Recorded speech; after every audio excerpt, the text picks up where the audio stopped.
Student, मैं ओमवीर सिंह आपका triple C family में स्वागत करते हैं। और आज आप लोगों के बीच में मैं फिर उपस्थित हूँ और आज आप लोगों के लिए मैं केमिस्ट्री लेकर आया हूँ, जिसको आप रसायन विज्ञान के नाम से जानते हैं। और आप धैर्यता के साथ वीडियो को देखिएगा, वास्तव में आपको आनंद आएगा, इसमें कोई शक नहीं है। हमने कक्षा 12 अध्याय को विलयन में लेकर आया हूँ, जिसके अंग्रेजी होती सॉल्यूशन। ठीक है, अब विलयन है क्या तो देखिएगा बच्चों। विलयन का मतलब होता है कि दो या दो से अधिक पदार्थों के समांगी मिश्रण को विलयन करते हैं। नाइन्थ में आपको पढ़ाया गया होगा कि विलयन क्या होता है, तो आपको याद होना चाहिए कि दो या दो से अधिक पदार्थों के समांगी मिश्रण को हम क्या कहते हैं, विलयन करते हैं। जैसे मान लीजिए चीनी और जल का मिश्रण, चीनी को जब जल में घोल देते हैं तो वो क्या कहलाता है, विलयन कहलाता है। ठीक है, तो कहने मतलब यह है कि विलयन में जो सबसे कम मात्रा में होता है उसे विलेय कहते हैं, तथा जो विलयन में सबसे अधिक मात्रा में होता है उसे हम क्या कहते हैं, विलायक कहते हैं। ठीक है, यानी विलेय को शालूट कहते हैं और विलायक को सॉल्वेंट कहते हैं, और शालूट और सॉल्वेंट के मिलने से सॉल्यूशन बनता है। ठीक है, तो आइए विलयन की परिभाषा लिखते हैं। दो या दो से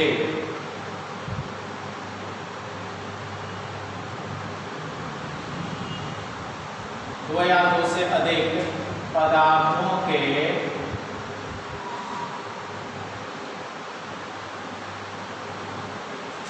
समांगी मिश्रण को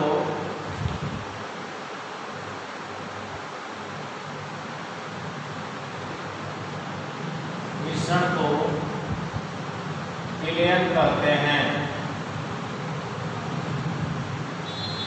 दो या दो से अधिक पदार्थों के समांगी मिश्रण को विलयन करते हैं।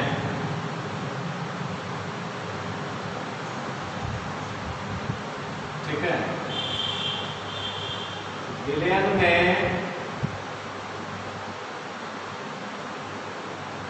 जो पदार्थ कम मात्रा में होता है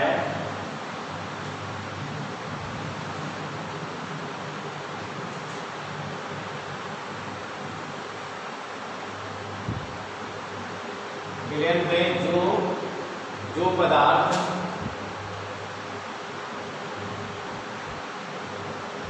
कम मात्रा में होता है उसे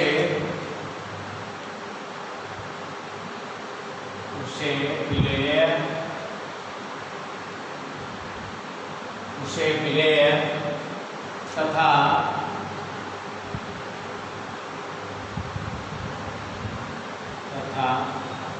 जो पदार्थ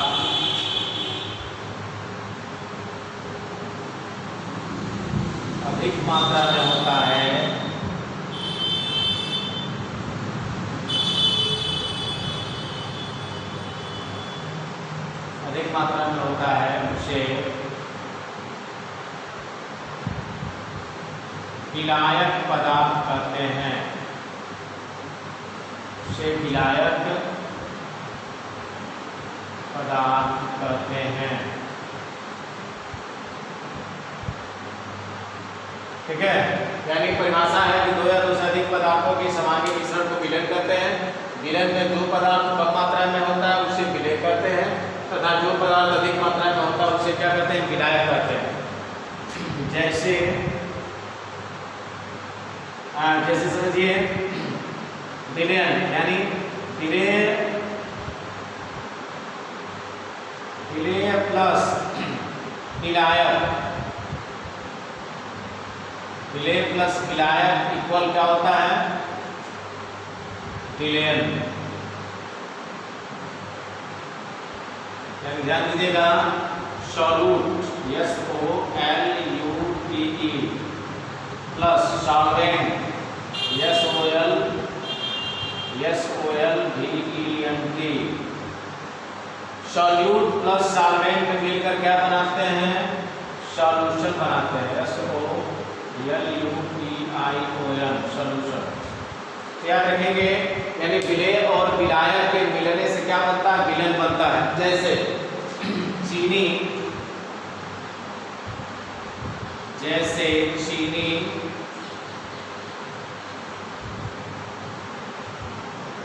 तथा जल का समांगी मिश्रण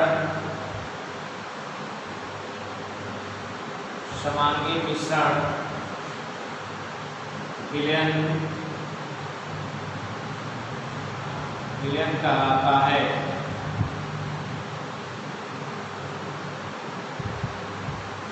जैसे चीनी तथा जल का समांगी मिश्रण विलयन कहलाता है। ठीक है, ये ध्यान रखिएगा। चीनी और जल, चीनी की मात्रा कम होती है तो चीनी तथा जल के समांगी मिश्रण में चीनी क्या है, विलेय है, और जल क्या होता है, विलायक होता है। क्योंकि चीनी को जल में घुलते हैं तो शरबत बनता है, जो शरबत है वही क्या है, विलयन है। तो चीनी जिसकी मात्रा कम, देखिए मैं लिखा हूँ कि जिस पदार्थ की मात्रा कम होती है उसे विलेय कहते हैं, जिस पदार्थ की मात्रा अधिक होती है उसे क्या कहते हैं, विलायक कहते हैं। इसमें चीनी क्या है, चीनी विलेय है और जल क्या है, विलायक है। ठीक है, ये याद रखेंगे। विलायक को सॉल्वेंट कहते हैं और विलेय को क्या कहते हैं, सॉल्यूट कहते हैं। और इन दोनों के मिलने से क्या बनता है, सॉल्यूशन बनता है। ठीक है, तो कहने मतलब है कि अगर वो आपसे कोई पूछे विलयन क्या होता है तो आप बताइएगा कि दो या दो से अधिक पदार्थों के समांगी मिश्रण को क्या कहते हैं, विलयन कहते हैं। और विलयन में जो पदार्थ अधिक मात्रा में होता है उसे विलायक कहते हैं, तथा जो पदार्थ कम मात्रा में होता है उसे क्या कहते हैं, विलयन कहते हैं। और विलेय प्लस विलायक इक्वल किसके बराबर होता है, विलयन के। विलेय को सॉल्यूट करते हैं, विलायक को सॉल्वेंट करते हैं, और इन दोनों के मिलने से सॉल्यूशन बनता है। जैसे चीनी तथा जल का मिश्रण, चीनी तथा नमक का भी मिश्रण ले सकते हैं। और समांगी क्या होता है, ये भी जान लीजिए। समांगी का मतलब होता है कि ऐसा मिश्रण जिसमें उसके अवयवी तत्व दिखाई न दे। जैसे चीनी को जब हम जल में डालते हैं और जब चीनी घुल जाता है तो क्या चीनी दिखाई देता है, तो आप कहेंगे नहीं दिखाई देता है। नमक को जब आप जल में घुलते हैं तो क्या नमक उस जल में दिखाई देता है, तो नहीं दिखाई देता। तो ऐसे मिश्रण को समांगी मिश्रण कहेंगे। एक विषमांगी होता है। विषमांगी का मतलब ये कि जिस अगर दोनों वस्तुओं को एक में डाला जाए तो वो अलग अलग दिखाई दे। जैसे अगर जल में अगर हम बालू डाल दें तो बालू दिखाई देता है जल में, तो वह विषमांगी मिश्रण होता है। इसी प्रकार अगर पानी में मिट्टी का तेल डाल दें या डीजल डाल दें तो इस प्रकार का जो मिश्रण होता है उसको हम क्या कहेंगे, विषमांगी मिश्रण के अंतर्गत कहेंगे। और समांगी मिश्रण का मतलब जिसमें उसके अवयवी तत्व दिखाई न दे। ठीक है, तो आई होप इतना चीज़ आपको समझ में आ रहा होगा। देखिए अभी हम लोग पढ़े हैं कि विलयन होता क्या है। विलयन के बारे में आपको अच्छी तरीके से समझ में आ गया होगा कि दो या दो से अधिक पदार्थों के समांगी मिश्रण को विलयन कहता है। अब अगला नंबर आता है कि विलयन के गुण क्या होते हैं। ठीक है, तो विलयन प्रॉपर्टीज ऑफ सॉल्यूशन, विलयन के गुण क्या होते हैं। तो याद रखिएगा कि विलयन में एक ही प्रावस्था होती है। विलयन में जब भी होगी तो एक ही प्रावस्था होती है। और दूसरा इसका है कि विलयन में विलेय के कणों का आकार, विलयन में जो विलेय के कणों का आकार होता है वह 10⁻⁷ से 10⁻8 सेंटीमीटर तक होता है। याद रखेंगे विलयन में एक ही प्रावस्था होती है। जैसे प्रावस्थाएं दो होती हैं, एक प्रक्षेप प्रावस्था होती है, एक परिक्षेपण माध्यम होता है। ठीक है ना, तो कहने मतलब है विलयन में जब भी होगा तो एक ही प्रावस्था होती है। दूसरा विलयन में विलेय के कणों का आकार जो 10⁻7 से 10⁻8 सेंटीमीटर तक होता है। और तीसरा विलयन के घटकों, यानी विलयन में जो घटक होते हैं, विलयन में कौन कौन घटक होते हैं। अरे भाई विलयन किससे बनता है, तो विलेय और विलायक के मिलने से बनता है। तो विलयन के जो घटक होते हैं विलेय तथा विलायक को भौतिक विधियों द्वारा सरलता से हम पृथक नहीं कर सकते हैं। उनको भौतिक विधि से हम सरलता से पृथक नहीं कर सकते हैं। ठीक है, अब अगला हेडिंग आता है विलयनों के प्रकार। तो याद रखेंगे विलयनों के प्रकार में विलेय के मात्रा के आधार पर प्रकार, इसमें कई प्रकार से पढ़ा जाता है, लेकिन सबसे पहले हम पढ़ेंगे कि विलयनों के प्रकार में विलेय के मात्रा के आधार पर प्रकार। तो विलेय के मात्रा के आधार पर प्रकार में आप जान लीजिएगा कौन कौन विलयन होता है। तन विलयन जिसको हम कहते हैं डाइल्यूट सॉल्यूशन, शांत विलयन जिसको हम कंसंट्रेटेड सॉल्यूशन कहते हैं, संतृप्त विलयन जिसको हम सैचुरेटेड सॉल्यूशन कहते हैं, और असंतृप्त विलयन मतलब अनसैचुरेटेड सॉल्यूशन। तो ये याद रखेंगे तनु, शांत, संतृप्त, असंतृप्त, एक होता है अतिसंतृप्त। क्या होगा, अतिसंतृप्त, अतिसंतृप्त विलयन। ठीक है, यानी इस प्रकार से हमको इनमें पांच को देखना है। अतिसंतृप्त को सुपर सैचुरेटेड कहते हैं। Super saturated.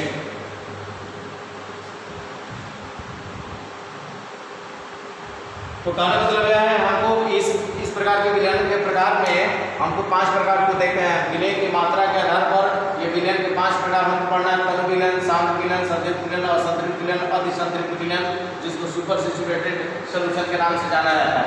अब एक एक विलयन को हम लोग पढ़ते हैं। सबसे पहले हेडिंग होगा तनु विलयन। तनु विलयन क्या होता है याद रखेंगे, ध्यान दीजिएगा। तनु विलयन जिसको हम कहते हैं डाइल्यूट सॉल्यूशन। डाइल्यूट सॉल्यूशन है क्या, याद रखेंगे कि वह विलयन जिसमें विलय की मात्रा कम और विलायक की मात्रा क्या हो, अधिक हो। यानी ऐसा विलयन जिसमें विलय की मात्रा कम तथा विलायक की मात्रा क्या हो, अधिक हो, उसे हम क्या करते हैं, तनु विलयन करते हैं। क्या कहेंगे, तनु विलयन। जैसे मान लीजिए जो तेजाब का जो बैटरी में जो पानी डाला जाता है, तेजाब वाली जो पानी है, उसमें देखेंगे पानी की मात्रा अधिक होती है और तेजाब की मात्रा कम होती है। इसीलिए जब आप उस तेजाब वाले पानी में, यानी जो बैटरी वाला जो पानी होता है, उसमें अंगुली डाल देते हैं तो आपका अंगुली जलता नहीं है। लेकिन अगर वही कंसंट्रेट रहे और अगर उसमें आप अंगुली डाल दें तो आपकी अंगुली क्या हो जाएगी, जल जाएगी, यानी हड्डी बस बचेगा। ठीक है, तो तनु विलयन वह विलयन होता है जिसमें किसकी मात्रा कम होती है, विलय की मात्रा कम होती है और विलायक की मात्रा क्या होती है, अधिक होती है। लिखेंगे वह विलयन जिसमें विलय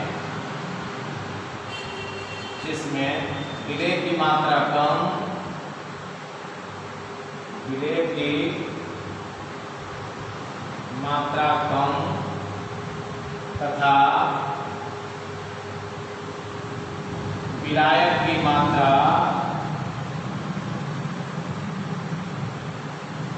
की मात्रा अधिक होती है। यानी वह विलयन जिसमें विलय की मात्रा कम तथा विलायक की मात्रा अधिक होती है, तनु विलयन कहते हैं, या इसको डाइल्यूट सॉल्यूशन कहते हैं, तनु विलयन कहते हैं। जैसे बैटरी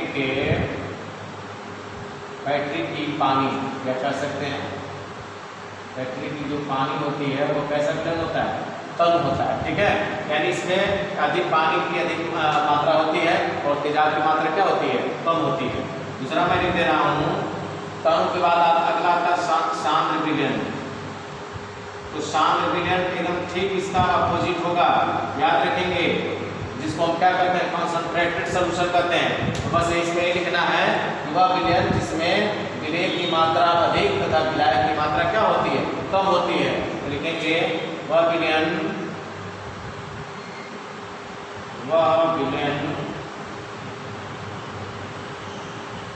जिसमें विलय की मात्रा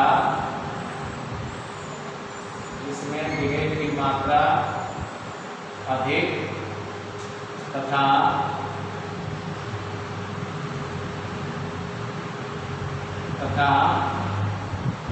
तथा विलायक की मात्रा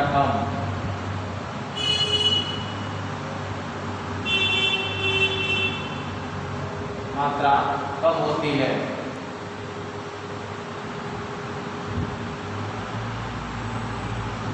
उसे यानी शांत विलयन कहते हैं। शांत विलयन कहते हैं। शांत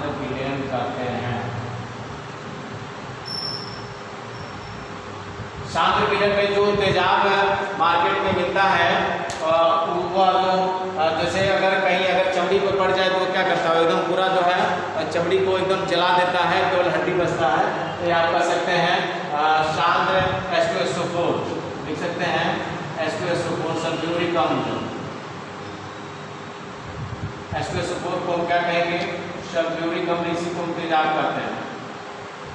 सल्फ्यूरिक अम्ल ले सकते हैं, नाइट्रिक अम्ल ले सकते हैं, HNO3 ले सकते हैं।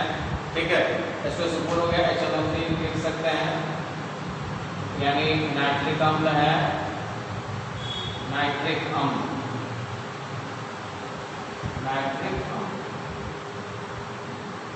ETC कर सकते हैं। ये कंसंट्रेट में होते हैं, ठीक है। उसके बाद देखिएगा संतृप्त विलयन है और असंतृप्त विलयन है। तो संतृप्त विलयन के बारे में जान लीजिए, ये 9th में ही आपको बताया गया संतृप्त विलयन क्या होता है। जैसे अगर हम बात करें कि जल ले लीजिए और चीनी ले लीजिए, चीनी को क्या करिए थोड़ा थोड़ा करके जल में डालते जाइए और जल में डालने के बाद उसको क्या करिए उसको घोलते जाइए। तो देखेंगे कि चीनी घुलता जाता है, लेकिन एक ऐसा समय आता है कि आप चीनी को जैसे लगातार आप डाल रहे हैं तो एक ऐसा समय आएगा उसको घुलते भी जा रहे हैं, लेकिन एक ऐसा क्षण आएगा कि जब चीनी को हम उसमें डालेंगे और उसके बाद घोलने का हम प्रयास करेंगे तो वह चीनी नहीं घुलता है।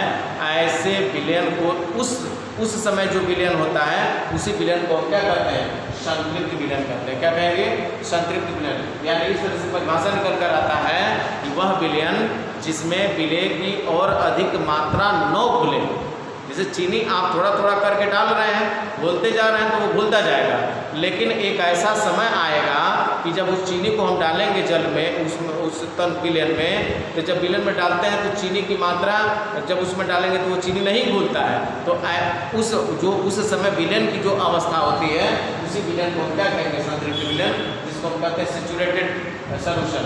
और असंतृप्त विलयन क्या होता है, तो विलयन की वह अवस्था जिसमें विलेय पदार्थ को डालने पर वह आसानी से घुल जाए तो उसे हम क्या कहेंगे, असंतृप्त विलयन कहते हैं, ठीक है। तो अभी इनको भी मैं लिखवा दे रहा हूँ यहाँ तक, तब तक आप जो है इसका स्क्रीनशॉट लेकर कंप्लीट करिए। देखिए तीसरा जो है संतृप्त विलयन, अभी हम लोग इसके पहले जो है कि हम लोग अभी इसके पहले हम लोग तनु विलयन पढ़े हैं जिसको डाइल्यूट सॉल्यूशन कहते हैं का, उसके बाद हम लोग शांत विलयन पढ़े जिसको कंसंट्रेट सॉल्यूशन कहते हैं, और हम संतृप्त विलयन की तरफ चलते हैं जिसको हम सैचुरेटेड सॉल्यूशन कहते हैं। यानी आपको अभी इसके पहले मैं बताया हूँ कि आप कह सकते हैं विलयन की वह अवस्था जिसमें विलेय पदार्थ न घुले, यानी विलयन की वह अवस्था जिसमें कोई विलेय पदार्थ न घुल सके, तो विलयन की उस अवस्था को हम क्या कहते हैं, संतृप्त विलयन कहते हैं। लिखेंगे विलयन की वह अवस्था, विलयन की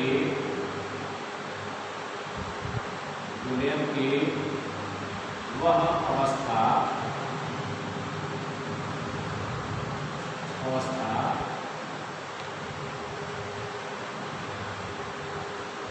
विलयन की वह अवस्था जिसमें विलेय पदार्थ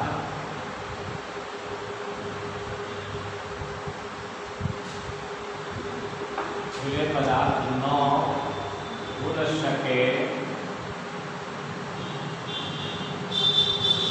विलयन की अवस्था जिसमें विलेय पदार्थ न घुल सके संतृप्त विलयन कहते हैं, संतृप्त विलयन कहते हैं, संतृप्त विलयन कहते हैं।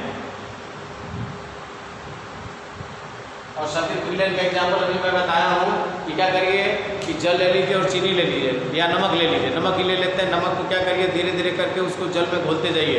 एक ऐसा समय आएगा थोड़ा सा, जैसे जल में थोड़ा सा नमक लीजिए, घोल लीजिए, घुल गया, फिर नमक डालिए, फिर उसको घोल दीजिए, फिर नमक डालिए, फिर घोल दीजिए। तो ऐसे आप डालते जाएंगे, घोलते जाएंगे, तो एक ऐसे समय आएगा कि जब नमक आप उसमें डालेंगे तो वह नमक उसके बाद घुलेगा नहीं, ठीक है। तो जब नहीं घुलता है तो ऐसे अवस्था को, जो विलयन की जो अवस्था होती है उसी अवस्था को क्या कहते हैं, संतृप्त विलयन कहते हैं।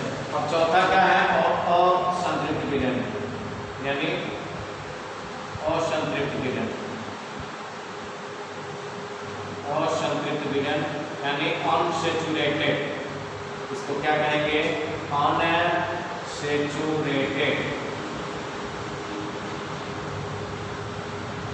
Unsaturated solution. ये क्या होता है भाई,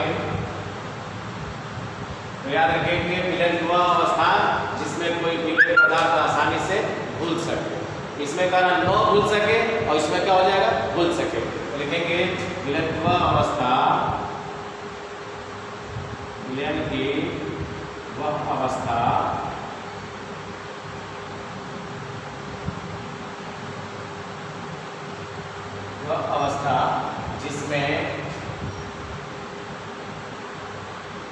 जिसमें विलेय पदार्थ जिसमें विलेय पदार्थ घुल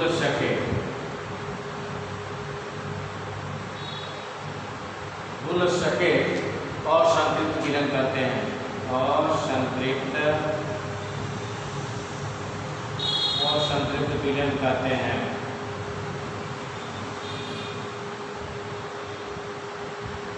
ठीक है, और संतृप्त यानी जब तक वो घुलता जा रहा है तो इसका मतलब वही विलयन क्या होता है, और संतृप्त विलयन कहलाता है। और संतृप्त विलयन क्या होता है, जब वह विलय की वह अवस्था जिसमें विलेय पदार्थ न घुल सके तो उसे हम क्या कहेंगे, उसे हम कहेंगे क्या कहते हैं, संतृप्त विलयन। और विलयन की वह अवस्था जिसमें कोई विलेय पदार्थ आसानी से घुल सके उसे हम क्या कहेंगे, और संतृप्त विलयन कहेंगे। और यहाँ तक आपको समझने में किसी प्रकार की दिक्कत नहीं हुई होगी। देखिए इसके बाद जो है अगला जो है 5वां जो नंबर है वह अतिसंतृप्त विलयन है, जिसको हम क्या कहते हैं, सुपर सैचुरेटेड सॉल्यूशन।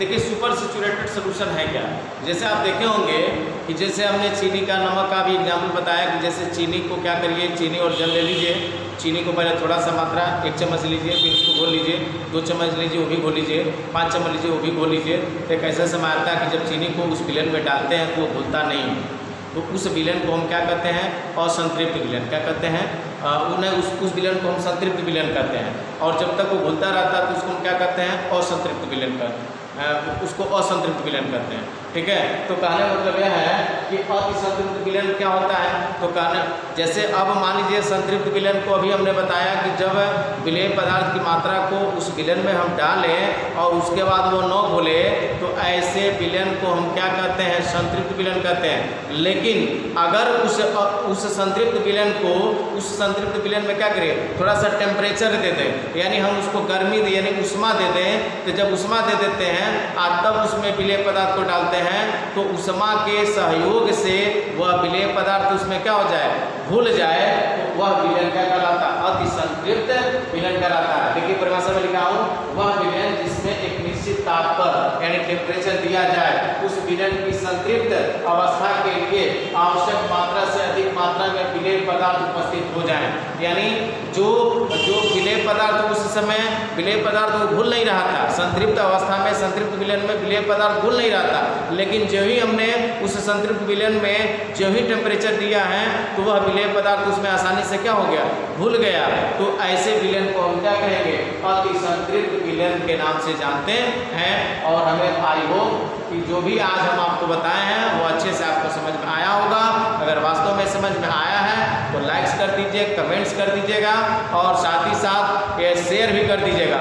और अगर आपने चैनल को सब्सक्राइब नहीं किया है तो चैनल को सब्सक्राइब भी कर दीजिएगा। फिर हम एक अगले दिन एक नए उत्साह के साथ एक नई वीडियो के साथ मिलते हैं। Thank you.